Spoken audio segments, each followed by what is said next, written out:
साहेब, आपल्या पक्षाच्या वतीने जे निदर्शनं केली जाते दिन रात्याला त्याच्या बाबतीत तुम्ही भूमिका स्पष्ट करावी. जी पक्षाची पोर आहे ती का मराठा आंदोलक आहे या पक्षाच्या आडून पवार साहब तुम आगे बढ़ो, पवार साहब तुम आगे बढ़ो.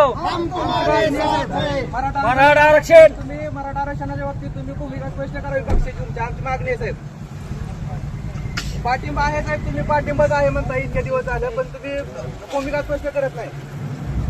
म्हणलं तुझ्या मागा साहेब, आपल्या पक्षाच्या वतीने जे निदर्शनं केली जाते दिन रात्याला त्याच्या बाबतीत तुम्ही भूमिका स्पष्ट करावी. जी पक्षाची पोर आहे ती का मराठा आंदोलक आहे या पक्षाच्या आडून पवार साहब तुम आगे बढ़ो, पवार साहब तुम आगे बढ़ो. मराठा आरक्षण तुम्ही मराठा आरक्षणाच्या बाबतीत तुम्ही भूमिका स्पष्ट करावी पक्षाची. तुमची आमची मागणी आहे साहेब. पाठिंबा आहे साहेब, तुम्ही पाठिंबाच आहे म्हणता इतके दिवस झालं, पण तुम्ही भूमिका स्पष्ट करत नाही. म्हणलं